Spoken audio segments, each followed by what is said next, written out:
IVF చికిత్సలో 25% భారీ discount, free doctor consultation, free ultrasound scan, logo launch, Andro max advanced male infertility centre ను కూడా ప్రారంభించారు. ఇప్పుడు కర్ణాటకలో బీజేపీ ఆపరేషన్ కమలం చేపట్టిందంటారా? అంటే దాదాపుగా అక్కడ 50 మంది కాంగ్రెస్ ఎమ్మెల్యేలకు ఒక్కొక్క ఎమ్మెల్యేలకు 100 కోట్లు బీజేపీ ఆఫర్ చేసిందని అందులో 50 మంది ఎమ్మెల్యేలో ఉన్న ఒక ఎమ్మెల్యే బహిర్గతంగా ప్రకటించడం జరిగింది. నిజంగా అలాంటి సిచ్యువేషన్ వస్తే తెలంగాణలో కూడా అలాంటిది ఏమైనా వస్తుందా? ఈ కాంగ్రెస్ మీకు ఎక్కడున్న కాంగ్రెస్ లేనిపోని ఇలా ఇగో మొన్నటిదాకా బీఆర్ఎస్ను బీజేపీ కలిసి ఉంటుంది అంటే బీఆర్ఎస్ బీజేపీ కలిసి ఏనాడు ఇంతవరకు ఆ పార్టీ పెట్టినాక ఏనాడు కాలేదు కాదు. వీళ్ళు ఇలాంటి అబద్ధాలు ఊరినే స్ప్రెడ్ చేస్తూ ఉంటారు. మైండ్ గేమ్, కాంగ్రెస్ వాళ్ళు చేసే మైండ్ గేమ్. వాళ్ళ దాంట్లోంచి ఎడబోతున్నారు. వాళ్ళ ప్రభుత్వం మీద అయిపోయింది. మొన్న చీఫ్ మినిస్టర్ కూడా వచ్చి కోర్టు కూడా మందలించింది. సో అయిపోతుంది. ఇతను రెండో కృష్ణుడు ఎక్కాలి. రెండో కృష్ణుడు ఎక్కేలోపు వాళ్ళు వెళ్ళిపోవటానికి కారణం అపోజిషన్ పార్టీ మాలో చేతకంతనం, మాలో దౌర్భాగ్యం వల్ల వెళ్ళిపోతున్నారని కాకుండా ఆ చేతకంతనం దానికోసం డ్రామా ఇది. ఇవన్నీ వాళ్ళు ఆడే మైండ్ గేమ్. ఈ 50 లక్షల కోట్లు పెట్టుకొని అంత అవసరం ఎన్నికలు అయిపోయినాయి.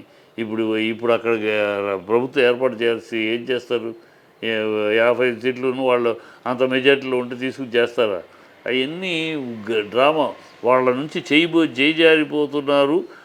దాన్ని మా చేతకంతనం వల్ల, మా ఫెయిల్యూర్ వల్ల వెళ్ళిపోతున్నారని ప్రజలు ఎక్కడ తెలియకుండా ఉండడం కోసమని వీళ్ళు డబ్బులు ఇచ్చి తీసుకెళ్తున్నారని చెప్పి దౌర్భాగ్య ప్రాపకాండ. అక్కడ టోటల్ ఫెయిల్యూర్.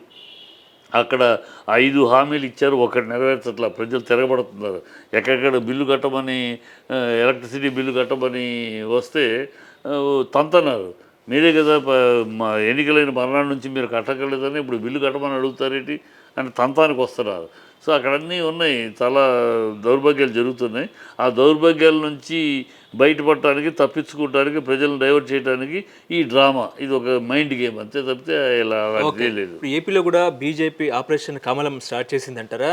వైసీపీ నేతలు కూడా, వైసీపీ ఎమ్మెల్యేలు కూడా బీజేపీ టచ్లో వెళ్ళినట్టు సమాచారం. నిజమే అంటారా? ఎక్కడ? ఆంధ్రాలో బీజేపీ ఎక్కడుంది? అసలు బీజేపీ ఉందా? బీజేపీ లేదు ఆంధ్రాలో. తెలుగుదేశం సెక్రటరీ, చంద్రబాబు సెక్రటరీగా ఉన్న పురంధేశ్వరి బీజేపీ ప్రెసిడెంట్ ముసుగులో ఉంది. ఆవిడ గెలిచిన వాళ్ళు ఎవరు? తెలుగుదేశం బీజేపీ వాళ్ళు ఎవరు? 8 సీట్లు గెలిచారు. 8 సీట్లు ఎవరెవరు? అందరూ టీడీపీ నుంచి వచ్చిన వాళ్ళే.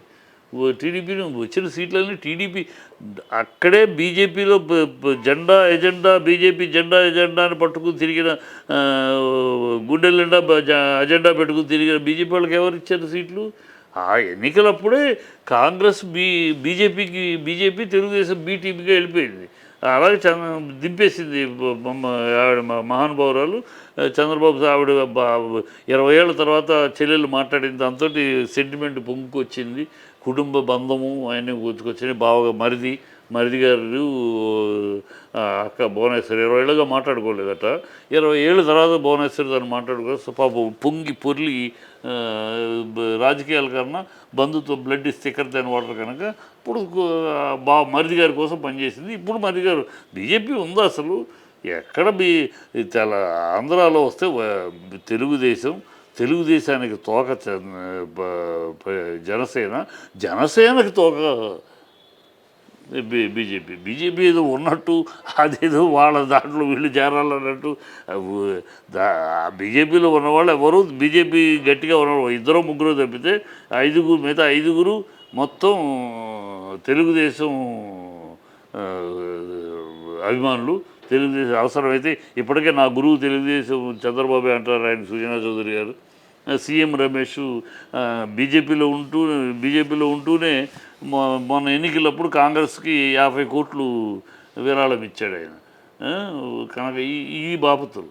ఒక వర్మ బీజేపీలో ఉన్నాడు. ఆయన ఎప్పటి నుంచి కాకపోయినా ఈ మధ్య బీజేపీలో ఉన్నాడు. బీజేపీ మనిషిగానే ఉన్నాడు కనీసం. ఆయనకు వచ్చింది. మిగతా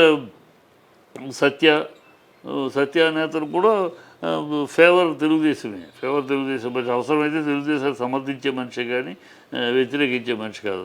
ఎందుకంటే ఆంధ్రజ్యోతిలో ఆయన కాలం రాయటము, ఇది బీజేపీ తెలుగుదేశం విడిపోయి ఉన్నప్పుడు కూడా ఆంధ్రజ్యోతిలో మనాడి కాలం ఉంటుంది. కనుక అది ప్రత్యేక వాళ్ళ ఒకళ్ళకొకళ్ళ మీద ఉండే అభిమానాలు.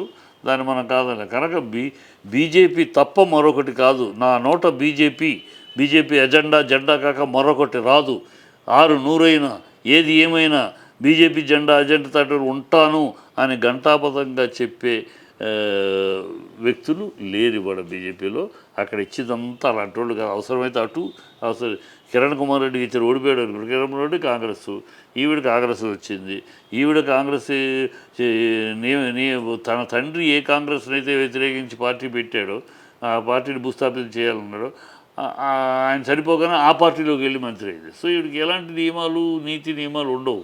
రాజకీయ అవసరాలు తప్పితే ఆవిడకి కూడా ఏమీ లేవు. సో ఆవిడ రేపు అవసరమైతే మళ్ళీ కాంగ్రెస్కి వెళ్ళిపోద్ది.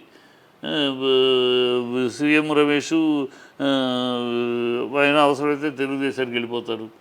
సో వీళ్ళెవరు 600 పదవి ఉండని పోనీ, కమ్ వాట్ మే, మా జెండా బీజేపీ అని అలా గుండెల నిండా పట్టుకుని నిలబడే వాళ్ళకి సీట్లు ఇవ్వాలా మొన్న. ఓన్లీ ఇలాంటి వాళ్ళకి ఇచ్చారు. ఆవిడ చంద్రబాబు సెక్రటరీగా పనిచేసింది ఆ టైంలో, బీజేపీ ప్రెసిడెంట్ అని ముసుగులో. కనుక బీజేపీ ఒకటి ఉంది అక్కడ, దాది ఇంకోటి, ఇవన్నీ ఒక హాస్యాస్పదమైన కామెడీ మాటలు.